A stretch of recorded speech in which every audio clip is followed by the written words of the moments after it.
And who do you have anyone you consider as like your mentor or mentors? I've got a little bit of a revolving roster, I suppose. Yeah, different people kind of come in and out depending on what the stage of the company's at. I've actually talked to Kevin Goldsmith a couple Mm-hmm. times, so in the Seattle area. Okay. Um, yeah, it depends on depends on the specific thing that we're worried about. So, um, yeah, different things with sales or marketing or um, you know, I wouldn't necessarily say uh, you know full on professional holistic life mentors per se, but yeah, I'm happy to get input from different people from different walks of life if they have some result I'm interested in getting. Well, happy to talk to different folks on commercialization or technology or those types of aspects. So the second part of the question, I mean the more important part, are you mentoring anyone right now? I would say not yet. Yeah, I guess. Uh, yeah, I would say not yet. Okay. Um, so what's a skill you don't have that you want to learn? Hmm. I mean, I guess getting better at the sales and marketing piece is the one of the main bottlenecks for us right now. So that's been an area of interest for me. Um, yeah, I'd say we're not great yet. We're getting better, but um, yeah, slowly but surely getting the pieces put together there. Have you checked out the UW sales program they have? I have not. So I took about this year. It's a certificate under the business school, and they like have all the students in the sales program. It's like a semester course. They all have to get internships Hmm. between I think October and it's especially not for like the spring semester. They start early October. It's like I have like 100 students who can pick it up. Hmm. I had one recently. It was a pretty good experience. Hmm. Yeah, I gotcha. Cool. So what's your future goals for yourself? Hmm. For me personally, Yeah. yeah, um, it's a little bit hard for me to, me and the company are pretty well intertwined to a certain extent. So, the main goal right now is let's see if we can't get to profitability. So then, if we're profitable and we don't need to raise money or anything, we can have it as an option, but not like a need it to not die type situation. So, um, yeah, just be a productive member of society. If I can make the forklift batteries work, then I have done my small part to make the world a better place. If we can make the forklift batteries work, then we can probably land and expand to other types of things from there. And do you have like some kind of factory you work out of, like a office, home office, things remotely? How's that work? We've got some space at WeWork. We've got some space at Commotion. Okay. We're mostly, like I said, I do Zoom calls and emails for my job, so I mostly work from home. But yeah, we've got folks who are here in Seattle. We've got people all over the place, so we're a distributed team. Most of the work just gets done. Uh, you know, my work gets done from my apartment more or less. So let's suppose we'll go back to the truck company. Suppose the truck company's headquartered in Nashville, Tennessee. Mm. Do you actually have to go to Nashville, Tennessee to do all this kind of stuff? Uh, How's that work?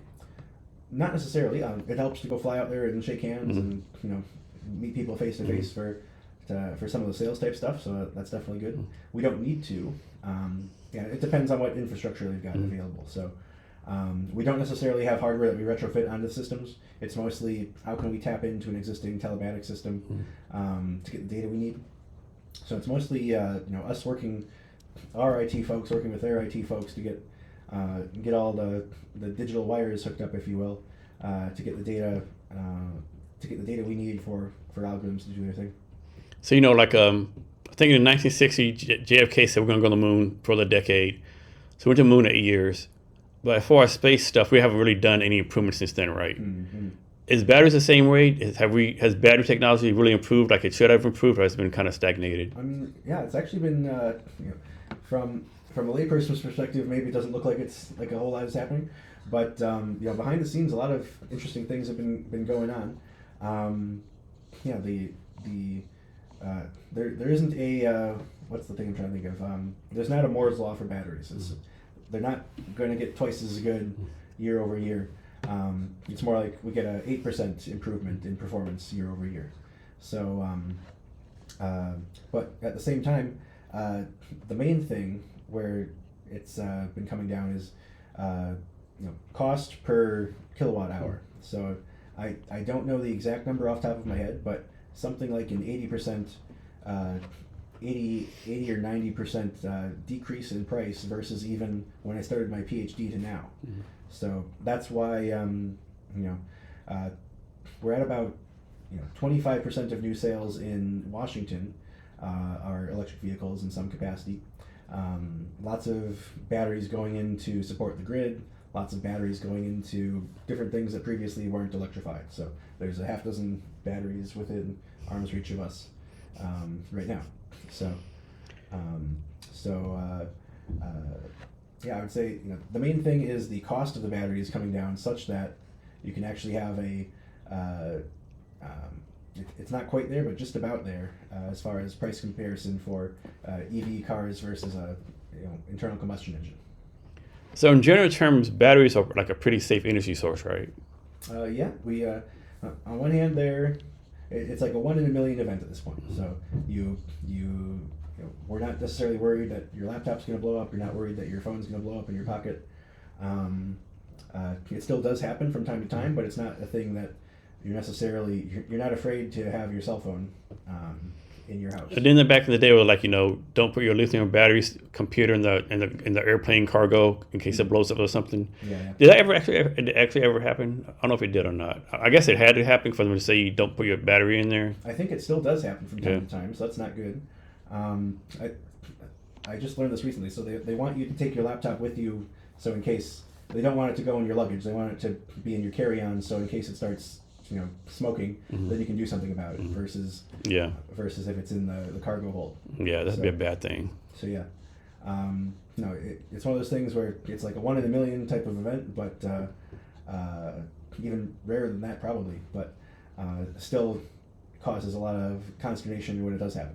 Of course, batteries, they always need to charge, but you think over the chance for like a battery, like we talked about the space stuff before, maybe a battery like a super battery, like charge a plane to fly from Seattle to Portland, or like battery powered like airplane flights. Yeah, there's people who are working on that. So it depends on what again, it goes back to what mission you're trying to do. So there's companies like Archer out there. They're trying to make a battery that can take you from like LAX to somewhere in downtown LA, for example, versus so it's like a 20-mile type of flight. You can think about hybrid electric regional aircraft. There's different companies working on those type of aircraft to take you from, you're not going to go from Seattle to Miami, but you could go from Seattle to Portland on a single charge. So that seems imminently achievable.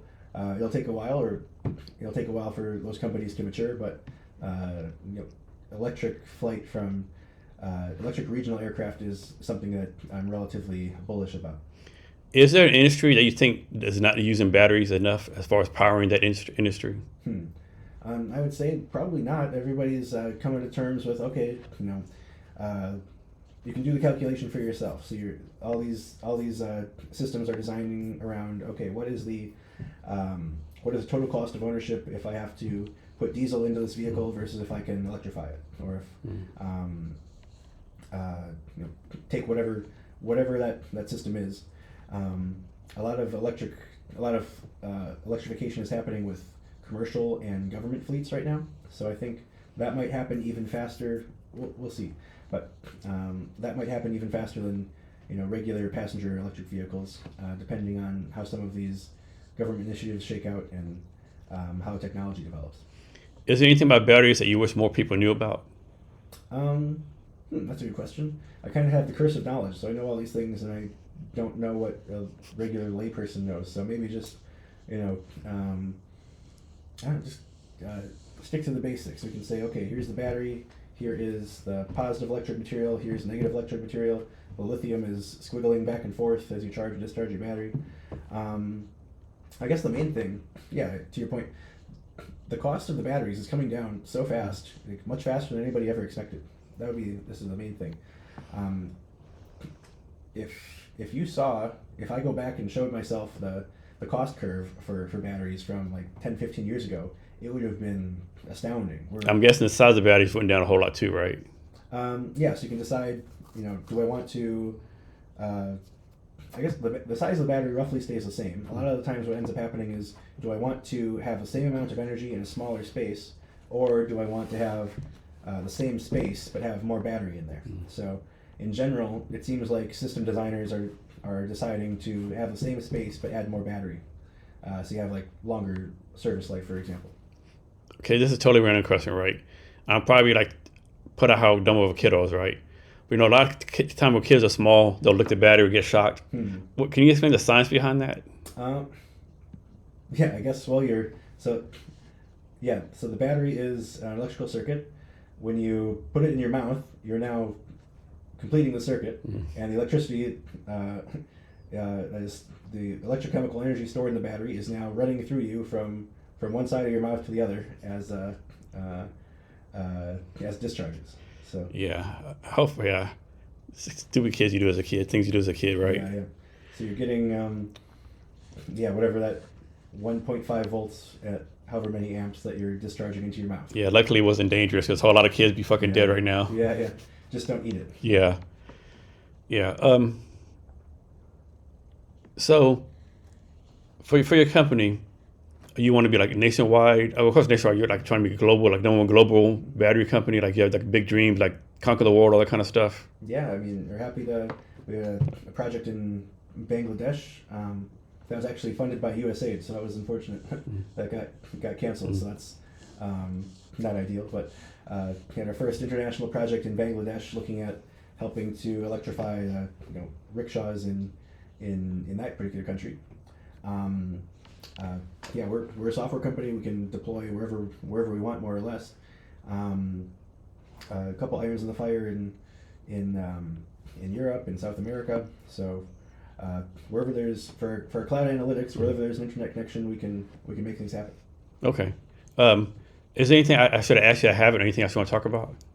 No, I'm not a very talkative person in general, so I can't think of anything off the top of my head. But no, happy to have hopefully educated the audience and get the word out about Astra. So how can people help you out? Yeah, if you are a person who's got a fleet of batteries that you're working on, upgrading your analytics, you want to increase the lifetime and performance, you're worried about batteries catching fire, reach out, go to our website, reach out to me on LinkedIn. Happy to talk and see if we can't provide some combination of products and services to ameliorate those issues.